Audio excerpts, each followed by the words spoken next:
నమస్తే, welcome to prime 9 paper analysis. ఈరోజు మనం ఈనాడు, ఆంధ్రజ్యోతి, సాక్షి అలాగే వెలుగు పేపర్లకు సంబంధించి పేపర్ హెడ్లైన్స్ ఏమిచ్చారు ఏంటి అనేది చూద్దాం. దీనిలో భాగంగా ఫస్ట్ మనం ఈనాడు పేపర్ కనుక ఫస్ట్ ఓపెన్ చేస్తే ఈనాడు పేపర్కి వచ్చేసరికి ఫస్ట్ మెయిన్ వార్త మహిళా ఔత్సాహిక పారిశ్రామికవేత్తలకు బొనాన్జా అంటూ డ్వాక్రా మహిళలకు సంబంధించి ఏ విధంగా వడ్డీ లేని రుణాన్ని అందిస్తున్నారు అనే వార్తకు సంబంధించి ఒక వార్త అయితే ఇచ్చారు. దీనికి సంబంధించిన హెడ్లైన్ ఏ విధంగా ఇచ్చారు అంటే మహిళా ఔత్సాహిక పారిశ్రామికవేత్తలకు బొనాన్జా అయితే ప్రకటించారు. ఆ బొనాన్జా ఏమిటి అంటే డ్వాక్రా సభ్యులకు గరిష్టంగా 2 లక్షల వరకు రుణం అయితే ఇవ్వబోతున్నట్టుగా తెలుస్తోంది.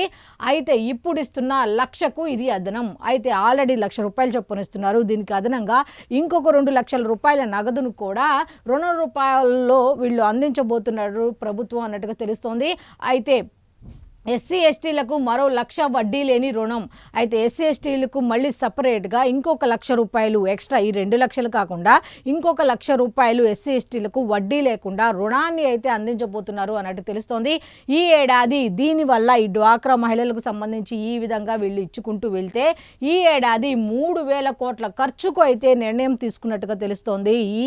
ఈ ఇయర్లో డ్వాక్రా రుణాలకు సంబంధించి ఆల్రెడీ ఇస్తున్న ₹1,00,000 రుణం కాకుండా ఇంకో 2 లక్షల రూపాయలు అయితే అదనంగా ఇవ్వనున్నట్టుగా తెలుస్తోంది. ఎస్సీ ఎస్టీలకు సంబంధించి ఇంకొక ₹1,00,000 అదనంగా ఇవ్వనున్నట్టుగా తెలుస్తోంది. అయితే మొత్తానికి ఈ సంవత్సరానికి సంబంధించి 3,000 కోట్ల రూపాయలను అయితే ఈ విధంగా మహిళా ఔత్సాహిక పారిశ్రామికవేత్తలకు అయితే ఇవ్వనున్నట్టుగా రుణ రూపంలో ఇవ్వనున్నట్టుగా తెలుస్తోంది. అయితే దీనికి సంబంధించిన డీటెయిల్స్ ఒకసారి మనం చూస్తే, మీరు డ్వాక్రా సంఘంలో సభ్యురాలుగా ఉన్నారా? పారిశ్రామికవేత్తను కావాలనుకుంటున్నారా? అయితే కూటమి ప్రభుత్వం మీకు అండగా నిలిచేందుకు సిద్ధంగా ఉంది అంటూ మీరు ఎంచుకున్న రంగంలో పెట్టుబడికి చేయూత అందించనుంది. ఒక్కో సభ్యురాలకి స్త్రీనిధి కింద గరిష్టంగా 2 లక్షల వరకు రుణంగా ఇస్తుంది. ప్రాసెసింగ్, డాక్యుమెంటేషన్ ఫీజులు ఇతరత్ర ఏమీ ఉండవు. ఎలాంటి హామీ లేకుండా దరఖాస్తు చేసుకున్న 48 గంటల్లోనే వారి ఖాతాల్లో డబ్బు అయితే జమ అవుతుంది. అయితే మీరు ఇండివిజువల్గా ఎవరికి వాళ్ళు ఏదైనా చిన్న చిన్న పరిశ్రమలు కానీ మీ స్థాయికి తగ్గట్టు మీరు ఏమైనా పెట్టుకోవాలి, పారిశ్రామికవేత్తలుగా మీరు ఎదగాలి అనుకుంటే మీరు అప్లై చేసుకోండి. మీరు అప్లై చేసుకున్న 48 గంటల్లో ఎలాంటి షూరిటీ ఏమీ లేకుండా మీకైతే ఖచ్చితంగా రుణాన్ని అయితే అందిస్తామంటూ మహిళా పారిశ్రామికవేత్త కావాలి అని అనుకునే మహిళలను అయితే ఈ విధంగా చెప్పడం జరిగింది. ఈ మొత్తాన్ని 11% వడ్డీతో అందిస్తుంది. మహిళల్ని ఔత్సాహిక పారిశ్రామికవేత్తలుగా తీర్చిదిద్దేందుకు ప్రభుత్వం ఈ నిర్ణయం తీసుకుంది. 2026-27 ఏడాదికి 1.50 లక్షల మందిని ఔత్సాహిక పారిశ్రామికవేత్తలుగా తీర్చిదిద్దాలని లక్ష్యంగా పెట్టుకుంది. ఇందుకు 3,000 కోట్లు అయితే ఖర్చు చేయనుంది. ఇప్పుడు ఇచ్చే రుణాలకు సంబంధించి 3,000 కోట్ల రూపాయలను అయితే ఖర్చు చేయనట్టుగా ఉంది. అయితే మహిళకు చేయూత ఇవ్వాలి, వాళ్ళు పారిశ్రామికవేత్తలుగా ఎదగాలి అన్న ఉద్దేశంతో 2 లక్షల రూపాయలను అదనంగా 11% వడ్డీతో అయితే అందించనున్నట్టుగా తెలుస్తుంది. అయితే అప్లై చేసుకున్న 48 గంటల్లోనే ఇస్తారట. అయితే ఎవరైనా ఇంట్రెస్ట్ ఉన్న మహిళలు ఎవరైనా సరే అప్లై చేసుకోండి. ఈ అవకాశాన్ని సద్వినియోగం చేసుకోండి. మీరు కూడా పారిశ్రామికవేత్తలుగా ఎదగండి అంటూ కోరడం జరిగింది. అయితే ఏ వ్యాపారాన్ని ఎంచుకున్నా తోడ్పాటు పర్టికులర్గా ఒక రంగం అనేది లేదు, లేకపోతే పర్టికులర్గా ఈ వ్యాపారం అనేది లేదు. మీరు ఏది ఎంచుకున్నా సరే మీకు తగ్గట్టుగా మీకైతే మేము కూడా సహాయ సహకారాలు అందిస్తామన్నట్టుగా రాష్ట్ర వ్యాప్తంగా సెర్ప్ పరిధిలో 8.43 లక్షల సంఘాల్లో 85.75 లక్షల మంది సభ్యులు ఉన్నారు. ప్రెసిడెంట్ అయితే 85,75,000 మంది సభ్యులు ఉన్నారట. ఇక డ్వాక్రాకి సంబంధించి ప్రస్తుతం స్త్రీనిధి ద్వారా వీళ్ళు ఎవరికైనా రుణం కావాలంటే సంఘంలోని మొత్తం 10 మంది సభ్యులు కలిపి 8 లక్షల వరకు ఇస్తారు. అయితే అది గ్రూప్గా ఏర్పడైతే ఈ 10 మందికి కలిపి 8 లక్షల రూపాయల వరకు ఇస్తారట. అయితే గరిష్టంగా ఒక్కో సభ్యురాలకి 1,00,000 వరకు మాత్రమే అందే అవకాశం ఉంది. కానీ ఇప్పటిదాకా అయితే 1,00,000 వరకు అందే అవకాశం ఉంటుంది. కానీ దాన్ని మార్పు ఏ విధంగా చేశారు అంటే మహిళా పారిశ్రామికవేత్తలకు ఈ 1,00,000కు అదనంగా మరో 2 లక్షలు ఎక్స్ట్రా ఇవ్వనున్నారట. అయితే దీన్ని సంఘం మొత్తానికి కాకుండా వ్యక్తిగతంగా ఇస్తారు. ఇప్పటి వరకు అంటే 10 మంది కలిపితే ఇన్ని లక్షల రూపాయలు అని చెప్పి దాన్ని 10 మందికి కూడా ఈక్వల్గా డివైడ్ చేసేవాళ్ళు. ఇప్పుడు అలా కాకుండా ఇండివిజువల్గా ఎవరికి వాళ్ళు వ్యక్తిగతంగా మేము పలానా పరిశ్రమ పెట్టుకోబోతున్నాం అని చెప్పి అప్లై చేసుకుంటే అప్లై చేసిన 48 గంటల్లో ఇండివిజువల్గా ఒక్కొక్కరికి 2 లక్షల రూపాయలు అయితే అందించనున్నారట. అయితే పారిశ్రామికవేత్తలుగా మారాలనుకునే వారికి మొత్తంగా 3 లక్షల వరకు అందుతుంది. అయితే డ్వాక్రా సంఘంలో సభ్యురాలుగా ఉండి ఇప్పటి వరకు తీసుకున్న రుణ వాయిదాలను సక్రమంగా చెల్లిస్తున్న వారికి ఈ సదుపాయాన్ని కల్పించనుంది. అయితే ఇక్కడ చెప్పేది ఏమిటి అంటే ఇప్పుడు దాకా రుణం తీసుకొని ఉంటారు కదా, దాన్ని సక్రమంగా ఎవరైతే కట్టి ఉంటారో వాళ్ళకు మాత్రం ఇది ఖచ్చితంగా వర్తిస్తుంది. వాళ్ళకైతే ఒక తోడ్పాటు కింద ఉంటుంది, వాళ్ళకైతే ఖచ్చితంగా ఇస్తారు అన్నట్టుగా తెలుస్తుంది. అయితే ఇలా డ్వాక్రాకి సంబంధించి ఎంత రుణం ఇవ్వబోతున్నారు, ఏ విధంగా దీన్ని చెల్లించాలి, ఏంటి దీని మీద తీరుతెన్నులు ఏంటి అనే దాని మీద కంప్లీట్ డీటెయిల్స్ అన్నీ కూడా లోపల పేజీలో ఉన్నాయి. పేజ్ నెంబర్ 6లో అయితే కంప్లీట్ డీటెయిల్స్ ఉన్నాయి. నెక్స్ట్ ఇంకొక వార్త ఉంది. ఆ వార్త కూడా ఏంటి అనేది మనం ఒకసారి చూస్తే, మిస్ ఇండియాగా గోవా భామ అంటూ ఒక వార్త అయితే ఉంది. అయితే మిస్ ఇండియాగా గోవాకి సంబంధించిన సాధ్వి సతీష్ శైల్కు అందాల కిరీటం అయితే దక్కింది అన్నట్టుగా ఉంది. ఈమెమో అయితే గోవాకి చెందిన అమ్మాయి అయితే సాధ్వి సతీష్ శైలట. అయితే తొలి రన్నరప్గా మహారాష్ట్ర సుందరి రాజనందిని పవార్ అన్నట్టుగా ఉంది. రెండో రన్నరప్గా తెలుగు తమిళ మూలాలున్న శ్రీ అద్వైత. అయితే రన్నరప్ అయినటువంటి అమ్మాయి అయితే మహారాష్ట్రకు చెందిన అమ్మాయి రాజనందిని పవార్. అయితే రెండో రన్నరప్ ఎవరు అంటే తెలుగు తమిళ మూలాలు ఉన్నటువంటి శ్రీ అద్వైత అన్నట్టుగా ఇచ్చారు. అయితే దీనికి సంబంధించిన కంప్లీట్ డీటెయిల్స్ అన్నీ కూడా పేజ్ నెంబర్ 6లో ఉన్నాయి. నెక్స్ట్ ఇంకొక వార్త ఉంది. ఆ వార్త కూడా ఏంటి అని తెలిస్తే నిజంగా ఎటువంటి వార్తలు చదవటం కన్నా దురదృష్టకరం ఇంకొకటి ఏమి ఉండదేమో బహుశా. అసలు ఇలాంటి వార్తలు చదివి వినిపించాలంటే ఎంత ఇదిగా ఉంటుందంటే, నెక్స్ట్ ఆల్రెడీ మొన్నే ఇలాంటిది మన ఆంధ్రప్రదేశ్లో కూడా మొన్న జరిగింది, తూర్పుగోదావరి జిల్లాకు సంబంధించి జరిగింది. అయితే ఇప్పుడు తమిళనాడులో కూడా సేమ్ సిచ్యువేషన్ అనమాట. ఎంతసేపు బాణాసంచానంగానే అందరి జీవితాల్లో వెలుగు చీకటిని పారద్రోలి వెలుగు నింపుతుంది.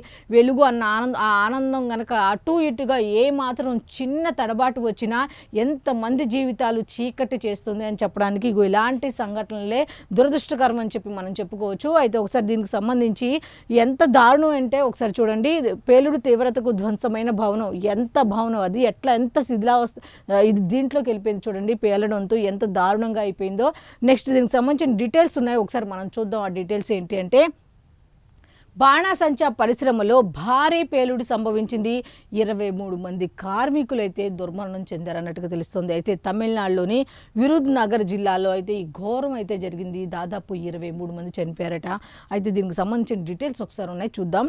కాలుతున్నంతసేపు వెలుగులతో ఉర్రూతలూగించే బాణాసంచా కార్మికుల కుటుంబాల్లో మాత్రం తీవ్ర విషాదాన్ని నింపింది అన్నట్టుగా, వీటిని తయారు చేస్తున్న సమయంలో అగ్ని ప్రమాదాలు సంభవించి పలువురి ప్రాణాలు గాలిలో కలిసిపోతున్నాయి. అది ఇప్పుడు ఎవరికి సంబంధించి ఏ ఈవెంట్కైనా ఇంకా దేనికైనా సరే బాణాసంచాని యూజ్ చేస్తూ ఉంటారు. కానీ అటువంటి బాణాసంచాని ఇప్పుడు ఈ బాణాసంచా కొంతమంది జీవితాల్లో చీకటిని నింపుతోంది తయారు చేసేటప్పుడు అన్నట్టుగా ఇచ్చారు.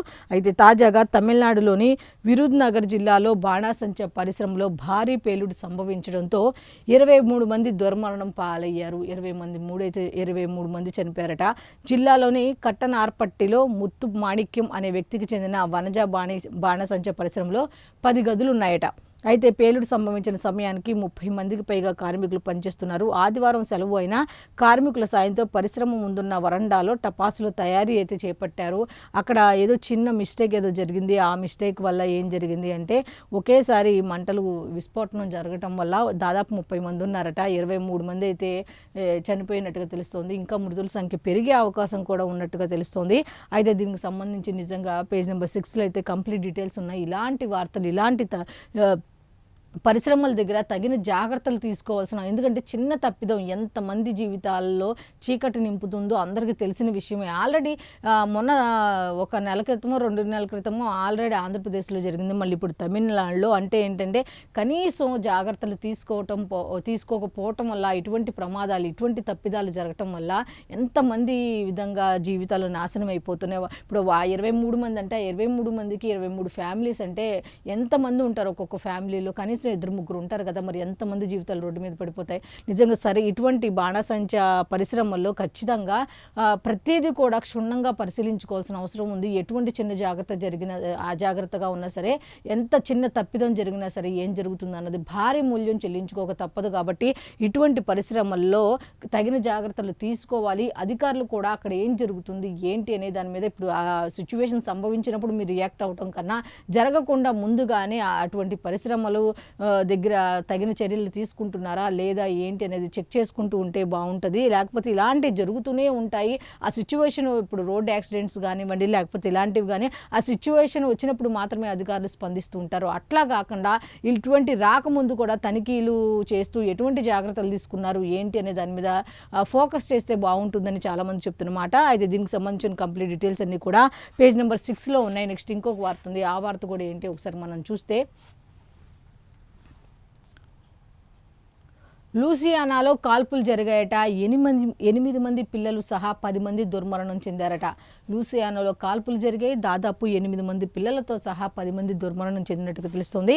అయితే ఈ దీనికి సంబంధించి ఈ వార్తకు సంబంధించిన కంప్లీట్ డీటెయిల్స్ అన్నీ కూడా లోపల పేజీలో ఉన్నాయి. నెక్స్ట్ ఇంకొక వార్త ఉంది. ఆ వార్త కూడా ఏంటి అంటే, ఈరోజు ముఖ్యమంత్రి నారా చంద్రబాబు నాయుడు గారి పుట్టినరోజు సందర్భంగా మన ప్రైమ్ లైన్ తరపున కూడా ఆయనకు శుభాకాంక్షలు తెలుపుదాం. అయితే మీ పుట్టినరోజుకు మేమిచ్చే బహుమానం ఇది అంటూ నారా భువనేశ్వరి అన్నా క్యాంటీన్లకు సంబంధించి కొంత విరాళం అయితే ఇవ్వడం జరిగింది. అది కూడా ముఖ్యమంత్రి నారా చంద్రబాబు నాయుడు గారి బర్త్డే రోజు అయితే ఇవ్వడం జరిగింది. ఆ చెక్కును కూడా అందిస్తున్న దృశ్యం అనమాట ఇది. అయితే అన్నా క్యాంటీన్లకు నారా భువనేశ్వరి 76 లక్షల రూపాయలనైతే విరాళంగా అందజేశారు. చంద్రబాబు జన్మదిన సందర్భంగా అందజేశారు. అయితే 269 అన్నా క్యాంటీన్లలో నేడైతే ఓవరాల్గా మొత్తం రాష్ట్ర వ్యాప్తంగా ఉన్నాయి ఏంటంటే 269. ఆ 269 అన్నా క్యాంటీన్లో కూడా ఈ ఉచిత భోజనం అయితే అందించనున్నట్టుగా తెలుస్తుంది ఆయన బర్త్డే సందర్భంగా. అయితే సీఎం చంద్రబాబు సమక్షంలో అన్నా క్యాంటీన్ ట్రస్ట్ CEO వంశీధర్కు చెక్కు అందిస్తున్న భువనేశ్వరి అన్నట్టుగా వార్త అయితే ఇచ్చారు. అయితే ఈ వార్తకు సంబంధించిన కంప్లీట్ డీటెయిల్స్ అన్నీ కూడా లోపల పేజీలో ఉన్నాయి. నెక్స్ట్ ఇంకొక వార్త ఉంది. ఆ వార్త కూడా ఏంటి అనేది ఒకసారి మనం చూస్తే, హత్యకు గురైన వైఎస్ఆర్ కాంగ్రెస్ పార్టీ నేత ఇంట్లో 100 కోట్ల ఆస్తి పత్రాలు అయితే లభ్యమయ్యాయట. అది ఎలా అంటే, పెద్ద దస్తగిరి హత్యలో ప్రధాన కుట్రదారు వైఎస్ఆర్ కాంగ్రెస్ పార్టీ నాయకుడు కడప మాజీ డిప్యూటీ మేయర్ నిత్యానంద రెడ్డి అన్నట్టుగా ఉంది. ఇద్దరి మధ్య భారీగా లావాదేవీలు జరిగాయట. స్థిరాస్తి వ్యాపార వ్యవహారాలు కూడా ఉన్నాయి వాళ్ళిద్దరి మధ్య అన్నట్టుగా తెలుస్తుంది. ఈ నేపథ్యంలోనే తన ముఠాతో హత్య చేయించిన నిత్యానంద రెడ్డి ఆ డబ్బుకు సంబంధించి ఆ లావాదేవీలకు సంబంధించి గొడవ రావటం వల్లే తన ముఠాతో నిత్యానంద రెడ్డి అనే అతను తనతో పాటు ఉన్నటువంటి వ్యక్తిని హత్య చేయించాడు అన్నట్టు తెలుస్తుంది. హత్య వెనుక మరికొందరు పెద్దలు కూడా త్వరలో ఉన్నారట. త్వరలో ఆ విషయాలన్నీ కూడా వెలుగులోకి రాబోతున్నాయి అన్నట్టుగా ఇప్పటి వరకు ఈ విషయానికి సంబంధించి 11 మందిని అయితే నిందితులను అయితే అరెస్టు చేసినట్టుగా తెలుస్తోంది. అయితే దీనికి సంబంధించిన ఒక డీటెయిల్స్ కూడా ఉంది వార్తకు సంబంధించి. ఆ డీటెయిల్స్ కూడా ఒకసారి మనం చూద్దాం. కడప రిమ్స్ ప్రాంగణంలో ఇటీవల దారుణ హత్యకు గురైన వైఎస్ఆర్ కాంగ్రెస్ పార్టీ నాయకుడు స్థిరాస్తి వ్యాపారి పెద్ద దస్తగిరి కేసులో సంచలన విషయాలు వెలుగులోకి వచ్చాయి. అవి ఏంటంటే, తాజాగా ఆయన ఇంట్లో పోలీసులు సోదాలు చేయగా దాదాపు 100 కోట్ల విలువైన 145 ఆస్తి పత్రాలు లభ్యమయ్యాయట. వాటిలో ఒరిజినల్ రిజిస్టర్డ్ సేల్డ్ డీడ్లతో పాటు ఆస్తుల క్రయ విక్రయాల ఒప్పందాలు, జిరాక్స్ కాపీలు కూడా ఉన్నాయట. వీటిని రెవెన్యూ అధికారులతో కలిసి పోలీసులు విశ్లేషిస్తున్నారు. రియల్ ఎస్టేట్ వివాదాల నేపథ్యంలోనే పెద్ద దస్తగిరిని హత్య చేశారని, ఈ హత్యలో కడప తాజా మాజీ deputy mayor YSR Congress party నాయకుడు బండి నిత్యానందరెడ్డి ప్రధాన కుట్రదారి అని అనుమానిస్తున్నట్టుగా తెలుస్తోంది. అయితే దీనికి సంబంధించిన కంప్లీట్ డీటెయిల్స్ అన్నీ కూడా పేజ్ నెంబర్ 6లో ఉన్నాయి. గొడవలకు ఈ ఆస్తులకు సంబంధించి డబ్బుకు సంబంధించి లావాదేవీల వల్లే అతన్ని నిత్యానందరెడ్డి ఇతన్ని పెద్ద దస్తగిరిని హత్య చేయించినట్టుగా తెలుస్తోంది. అయితే దీనికి సంబంధించిన కంప్లీట్ డీటెయిల్స్ అన్నీ కూడా లోపల పేజీలో ఉన్నాయి. నెక్స్ట్ సాక్షి పేపర్కి వెళ్ళిపోదాం. సాక్షి పేపర్లో ఫస్ట్ వార్త వచ్చేసరికి, రఫాడించిన రింకు అంటూ IPL మ్యాచ్కి సంబంధించి IPL తాజా సీజన్లో కోల్కతా నైట్ రైడర్స్కు తొలి విజయం అయితే లభించింది అన్నట్టుగా వార్త అయితే ఉంది.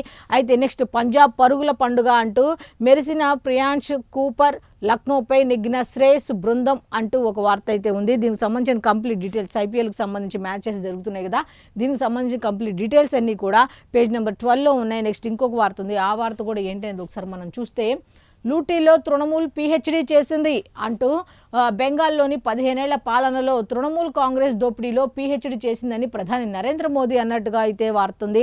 అయితే పశ్చిమ బెంగాల్కు సంబంధించి ఎన్నికల ప్రచారంలో భాగంగా ప్రధానమంత్రి నరేంద్ర మోదీ అక్కడ పర్యటించి దానికి సంబంధించిన కొన్ని వ్యాఖ్యలు చేశారు. ఆ వ్యాఖ్యల్లో ఒకటి ఏంటంటే, బెంగాల్లో 15 ఏళ్లలో తృణమూల్ కాంగ్రెస్ ఏం చేసింది అంటే దోపిడీలో మాత్రం PhD చేసింది అన్నట్టుగా ఆయన ఆరోపించారు. నెక్స్ట్ ఉన్మాది కాల్పులు, అమెరికాలోని ఫ్రీఫోర్ట్ నగరంలో ఓ ఉన్మాది విచ్చలవిడిగా కాల్పులకు తెగబడి ఏకంగా 8 మంది చిన్నారులను పొట్టన పెట్టుకున్నాడు.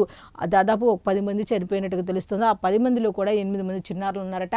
అయితే దీనికి సంబంధించిన కంప్లీట్ డీటెయిల్స్ అన్ని కూడా లోపల ఉన్నాయి. నెక్స్ట్, ఇటలీ గురుద్వారా వద్ద కాల్పులు అంటూ ఇటలీలోని బెర్గామో ప్రావిన్స్ పారిశ్రామిక కోవా పట్టణంలో జరిగిన కాల్పుల్లో 2 భారతీయులు అయితే మృతి చెందినట్టుగా తెలుస్తోంది. అయితే దీని మీద కంప్లీట్ డీటెయిల్స్ లోపల పేజీల్లో ఉన్నాయి. నెక్స్ట్, చార్ధామ్ యాత్ర అయితే ప్రారంభమైందట. 6 నెలల శీతాకాల విరామం అనంతరం ఉత్తరాఖండ్లోని గంగోత్రి, యమునోత్రి ఆలయాలు తిరిగి తెరుచుకున్నాయి. చార్ధామ్ యాత్ర మొత్తానికి అయితే శీతాకాలం అయిపోయింది కాబట్టి విరామం అనంతరం కొంత విరామం ఇస్తారు కాబట్టి మళ్ళీ రీస్టార్ట్ అయింది, మళ్ళీ ప్రారంభమైంది అన్నట్టుగా ఉంది. అయితే దీనికి సంబంధించిన కంప్లీట్ డీటెయిల్స్ అన్ని కూడా లోపల పేజీలో ఉన్నాయి. నెక్స్ట్, ఇక మెయిన్ వార్తకు వస్తే, కూలీ ఇవ్వండి అయ్యా, అధికార పార్టీ నేతల దొంగ మస్తర్లతో ఉపాధి చెల్లింపుల్లో ఆలస్యం. రాష్ట్రంలో ఉపాధి కూలీలకు ఏకంగా 1,027 కోట్ల బకాయిలు అన్నట్టుగా వీళ్ళిచ్చారు. అయితే కేంద్ర ప్రభుత్వం మొన్నే ఉపాధి హామీ పనులకు సంబంధించి చక్కగా అన్నీ జరుగుతున్నాయి అనే దాని మీద కూడా విశ్లేషిస్తూ అవార్డులు కూడా ఇవ్వటం జరిగింది. మరి కేంద్ర ప్రభుత్వం కూడా నిధులు ఇచ్చి వదిలేస్తుందా, సర్వేలు అవన్నీ చేస్తుంది కదా, అన్నీ అబ్జర్వ్ చేస్తుందిగా, దాంట్లో కూడా అవకతవకలు జరిగాయని చెప్పి మొన్నదాకా చంద్రబాబు నాయుడు గారికి సంబంధించినవి అన్నీ చెప్పుకుంటూ వచ్చారే. పవన్ కళ్యాణ్ శాఖ గురించి కూడా ఏమన్నా చెప్పాలి కదా, ఏదో ఒకటి చెప్పాలి కదా అన్న ఉద్దేశంతో అయితే ఒక వార్త అయితే వీళ్ళు ఇచ్చారు. ఏంటంటే, కూలి ఇవ్వండి అయ్యా అని ఉపాధి హామీ కూలీలు అడుగుతున్నారట, దొంగ మస్తర్లట. అధికార పార్టీ నేతల దొంగ మస్తర్లతో ఉపాధి చెల్లింపుల్లో ఆలస్యం జరుగుతోందట. రాష్ట్రంలో ఉపాధి కూలీలకు ఏకంగా 1,027 కోట్ల బకాయిలు అంటూ వీళ్ళు వార్త అయితే ఇచ్చారు. ఫిర్యాదుల వెలువతో కేంద్రం పరిశీలనకు ఎక్కువ సమయం పడుతుందట. దేశంలోకెల్లా మన రాష్ట్రంలో బకాయిలు అత్యధికంగా ఉన్నాయి. డిసెంబర్ నుంచి పనులు చేసిన వారెవరికి డబ్బులు అందని వైనం. అయితే ఇది ఖచ్చితంగా వాస్తవమా అవాస్తవమా అనేది అధికారులు చెప్పుకోవాల్సిన అవసరం ఉంది. ఓ పక్క ఉపాధి హామీ పనులకు సంబంధించి సక్రమంగా జరుగుతున్నాయి, ఉపాధి హామీ కూలీలందరికీ సక్రమంగా అమౌంట్లు వెళ్తున్నాయి, అంతా క్లియర్గా ఉంది అని చెప్తున్నారు. మరి పంచాయతీరాజ్ శాఖకు సంబంధించి, గ్రామీణాభివృద్ధికి సంబంధించి ప్రతి విషయం మాట్లాడిన ప్రతిసారి కూడా అన్ని నిధులు సక్రమంగా కేంద్ర ప్రభుత్వం ఇస్తుంటే అక్కడ అంతా బాగానే జరుగుతుంది అంటే ఇటువంటి వార్తలు ఎందుకు వస్తున్నాయి? అయితే వీటిని ఖండించాల్సిన అవసరం ఉంది. అంటే ఇది వాస్తవమా అవాస్తవమా అనేది ప్రజల్లోకి తీసుకువెళ్లాల్సిన అవసరం ఉంది. ఉపాధి హామీ కూలీలు నిజంగానే బాధపడుతున్నారా, నిజంగానే వాళ్ళకి ఇవ్వాల్సిన కూలీ డబ్బులు వాళ్ళకి చేరట్లేదా అనే దాని మీద ఒక క్లారిటీగా అధికారులు అయితే చెప్పాల్సిన అవసరం ఉంది. నిజంగా అందకపోతే ఎందుకు అందట్లేదు అనే దాని మీద కూడా చర్యలు తీసుకోవాల్సిన అవసరం ఉంది. అధికార పార్టీ నేతల దొంగ మస్తర్లు, ఇప్పుడు గతంలో అదే జరిగింది అని చెప్పి చాలాసార్లు చెప్పారు. మరి ఇప్పుడు కూడా అదే జరిగితే అప్పటికి ఇప్పటికీ తేడా ఏంటి, అసలు నిజంగా అలా జరుగుతుందా లేదా అని మీద ఒక క్లారిటీ అయితే ఇవ్వాల్సిన అవసరం ఎంతైనా ఉంది. నెక్స్ట్, ఉపాధిలో కోత పేదలకు వాత అన్నట్టుగా తెలుస్తోంది. వీళ్ళైతే వార్త ఆ విధంగా ఇచ్చారు. పని దినాల కల్పనలో 10 ఏళ్లు వెనక్కి వెళ్ళిన వైనం. అయితే పని దినాలు కూడా సక్రమంగా జరుగుతున్నాయా లేదా అనే మీద సర్వే చేయించిన దాంట్లో కూడా అన్నీ కరెక్ట్గా వెళ్తున్నాయి. నిధులు దగ్గర నుంచి, పని దినాల దగ్గర నుంచి, ఈ వీళ్ళకి ఇవ్వాల్సిన కూలీ అమౌంట్ గురించి అన్నీ కూడా సక్రమంగా జరుగుతుంటేనే కదా మొన్న వచ్చిన 5వ అవార్డులో ఒక అవార్డు ఉంది. మరి అటువంటప్పుడు వీళ్ళు ఈ విధంగా చెప్తున్నారంటే ఎక్కడ తేడా వస్తుంది? వీళ్ళు చెబుతున్నది అవాస్తవమా వాస్తవం అనే దాని మీద ఖచ్చితంగా దీనికి రిప్లై ఇవ్వాల్సిన అవసరం అధికారులపై ఖచ్చితంగా ఉంది. నెక్స్ట్, 100% కూలీ డబ్బులు కేంద్రమే ఇస్తున్న చంద్రబాబు సర్కారు ఘోర వైఫల్యం చెందింది. చంద్రబాబు సర్కారు ఘోర వైఫల్యం చెందిందంటే ఆ శాఖ మంత్రి కూడా ఘోర వైఫల్యం చెందినట్టుగానే వాళ్ళ ఉద్దేశం. మరి వాస్తవంగా చెప్పాలి అంటే ఇప్పుడు దాకా రకరకాలుగా మాట్లాడుకుంటూ వచ్చిన వాళ్ళు ఇప్పుడు ఉపాధి హామీ కూలీలకు అందుతుంది అవార్డులు వచ్చిన దాని మీద కూడా ఇలా రాశారు అంటే ఇది వాస్తవమా? ఎన్నిసార్లు చెప్తున్నారు, ఇది వాస్తవమా అవాస్తవం అనేది ఖచ్చితంగా చెప్పి తీరాల్సిందే అధికారులు. గత ప్రభుత్వ చివరి ఏడాది 2023-24లో 25.55 కోట్ల పని దినాలు ఆల్రెడీ ఇక్కడ ఇది సరిగ్గా జరగట్లేదనే కేంద్రం కూడా కొన్ని రకాల నిధులను కూడా ఆపేసింది. కానీ ఆ గతంలోనే బాగుంది, ఇప్పుడు కన్నా అప్పుడే పని దినాలు ఎక్కువ ఉన్నాయి, ఇప్పుడు కన్నా అప్పుడే కరెక్ట్ అమౌంట్ ఇచ్చారు ఇప్పటికన్నా అని వీళ్ళు చెప్తున్నారు. కాబట్టి దీని మీద ఒక క్లారిటీ అయితే ఇవ్వాల్సిన అవసరం ఉంది. అయితే దీనికి సంబంధించిన కంప్లీట్ డీటెయిల్స్ అన్ని కూడా పేజ్ నెంబర్ 3లో ఉన్నాయి. నెక్స్ట్, హంద్రీనివా కాలువ పనుల్లో 3,000 కోట్లు కొట్టుకుపోయాయంటూ ఒక వార్త అయితే ఇచ్చారు. నీటి ప్రవాహం ఆగడంతో Handrineeva Punganur Kuppam branch canal lining డొల్లతనం బహిర్గతం అయింది అన్నట్టుగా దీనికి సంబంధించి ఇచ్చారు. ఒక డీటెయిల్స్ కూడా ఇచ్చారు చూడండి.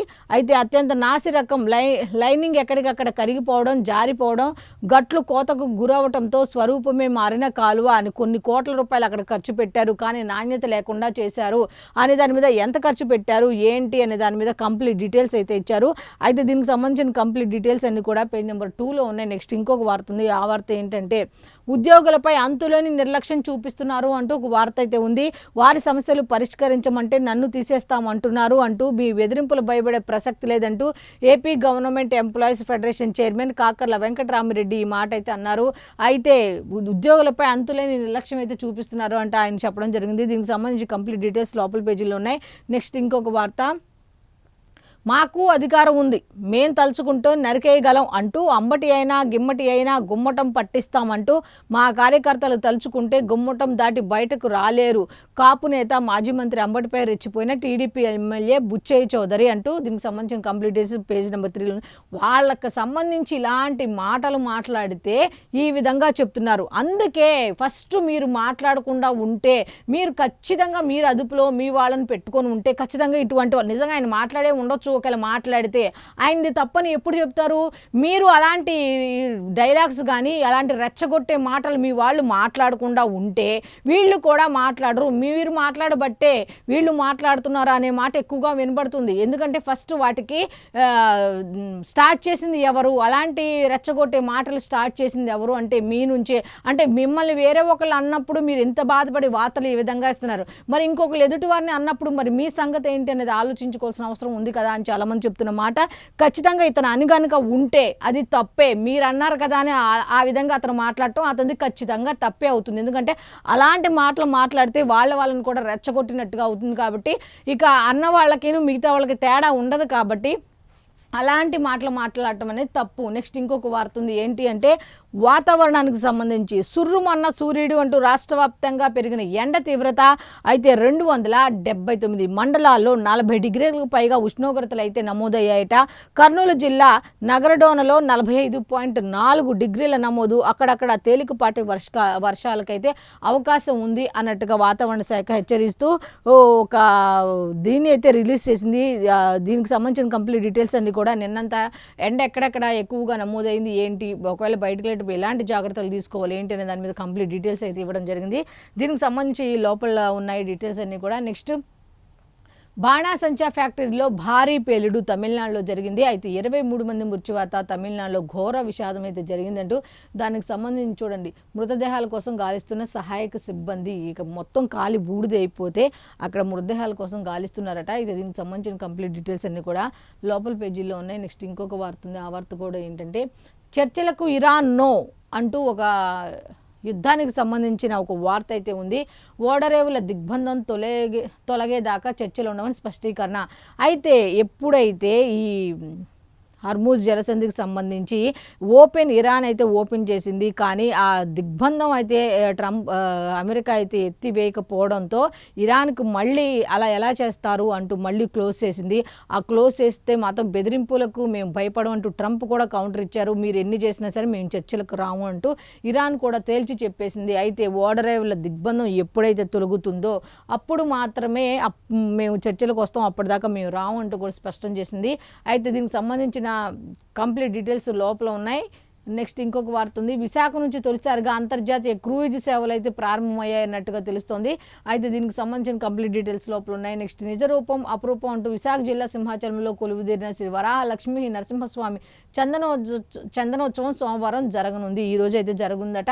అయితే ఈరోజు తెల్లవారుజామున 3:30 నుంచి అంటే 3:30 నుంచి ఉచిత దర్శనాలు ప్రారంభిస్తారు అన్నట్టుగా దీనికి సంబంధించిన కంప్లీట్ డీటెయిల్స్ అయితే ఇచ్చారు.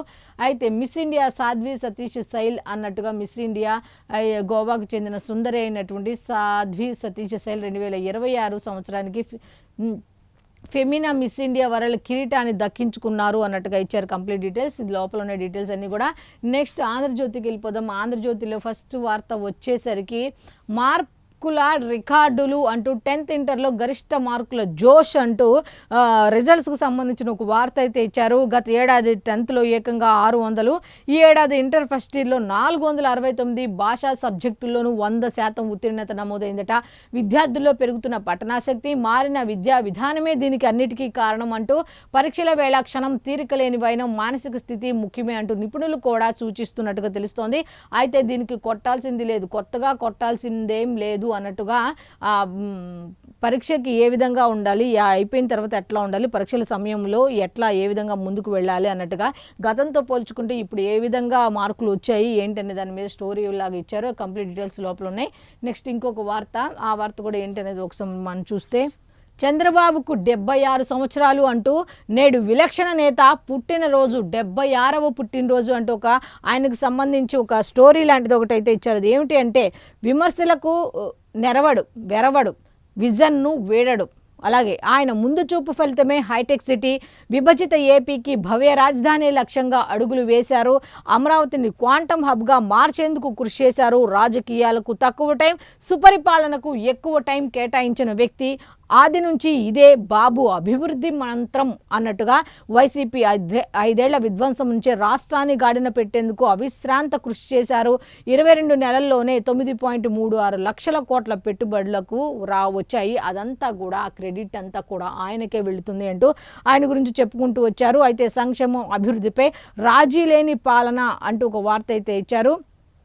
కంప్లీట్ డీటెయిల్స్ అయితే లోపల ఉన్నాయి. నెక్స్ట్ ఇంకొక వార్త, నేడు అన్నా క్యాంటీన్లలో ఉచితంగా భోజనం. ఆయన పుట్టినరోజు సందర్భంగా ముఖ్యమంత్రి నారా చంద్రబాబు నాయుడు గారి బర్త్డే సందర్భంగా అయితే అన్నా క్యాంటీన్లలో ఉచితంగా భోజనం ఈరోజు అయితే అందించనున్నట్టుగా తెలుస్తుంది. నెక్స్ట్, మందులు కావాలి, ఆసుపత్రులను వేధిస్తున్న ఔషధాల కొరత. అయితే ఆసుపత్రుల్లో ఔషధాలు లేవట, అది కొరత అనేది వేధిస్తోంది అన్నట్టుగా ఒక వార్త అయితే ఇచ్చారు. దీనికి సంబంధించిన కంప్లీట్ డీటెయిల్స్ అన్ని కూడా లోపల ఉన్నాయి. నెక్స్ట్, 22 మంది బుగ్గి అయ్యారు అన్నట్టు తమిళనాడులో బాణాసంచా పరిశ్రమలో పేలుడు సంభవించింది. 22 మంది అయితే మృతి చెందినట్టుగా ఉంది.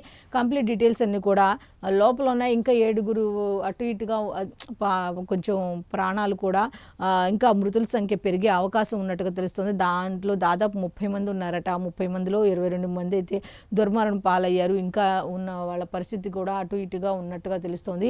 కంప్లీట్ డీటెయిల్స్ లోపల ఉన్నాయి. నెక్స్ట్, హత్యలు చేయించడంలో జగన్ ఆరితేరారు అంటూ బుచ్చయ్య చౌదరి మండిపడ్డారు అన్నట్టు కంప్లీట్ డీటెయిల్స్ అయితే ఉన్నాయి. నెక్స్ట్, పెద్ద దస్తగిరి హత్య వెనుక పెద్ద కుట్ర దాగి ఉంది అన్నట్టుగా ఉంది.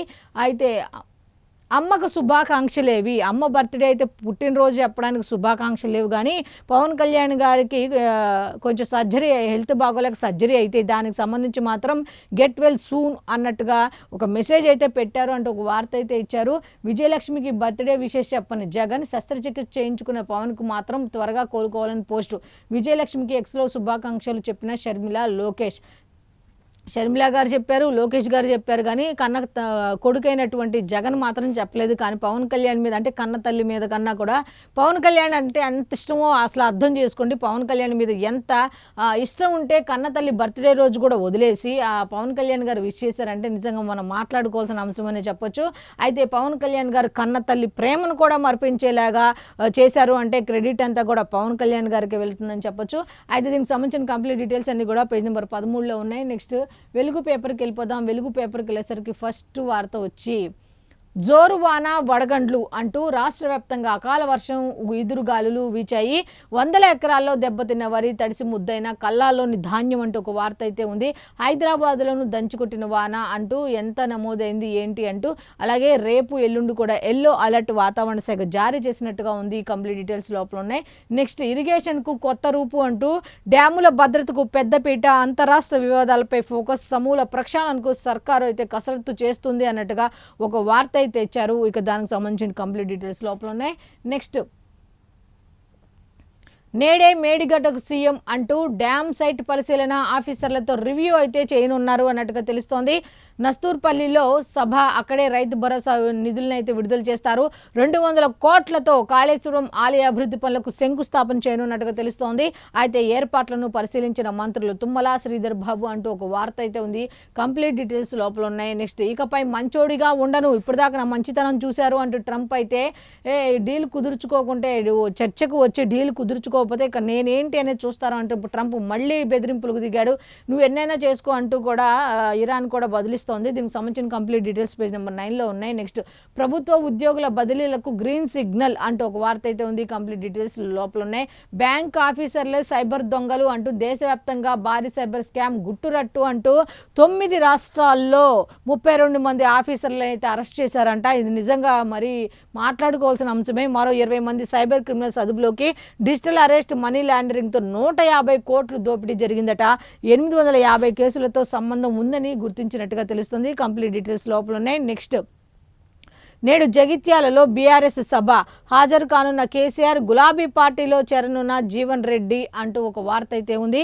నెక్స్ట్ లాస్ట్గా వెలుగు పేపర్కు సంబంధించి క్రాకర్స్ ఫ్యాక్టరీలో పేలుడు అయితే 18 మంది మృతి, 9 మందికి తీవ్ర గాయాలు. తమిళనాడులో ఘోరం. ఒక్కొక్క పేపర్లో ఒక్కొక్క రకం ఇచ్చారు. కొంతమంది 23 అంటున్నారు, 22 అంటున్నారు, 18 అంటున్నారు. ఎంతమంది అయినా సరే నిజంగా మనం ఇటువంటి వార్తలు చదివేటప్పుడే బాధపడాల్సి వస్తుంది. అసలు ఇలాంటి జరగకుండా ఉండాలంటే అధికారులు ఖచ్చితంగా చర్యలు తీసుకోవాల్సిన అవసరం ఉంది. అయితే క్రాకర్స్ ఫ్యాక్టరీ పేలుడు ఇది తమిళనాడులో సంభవించినట్టు తెలుస్తుంది. సో ఇప్పటి వరకు మనం ఈనాడు, ఆంధ్రజ్యోతి, సాక్షి అలాగే వెలుగు పేపర్లకు సంబంధించి పేపర్ హెడ్లైన్స్ ఏమి ఇచ్చారు ఏంటి అనేది చూసాం. కాబట్టి ఇది ఈనాటి పేపర్ అనాలిసిస్. మళ్ళీ రేపటి అనాలిసిస్లో కలుద్దాం. అంతవరకు సెలవు. నమస్కారం.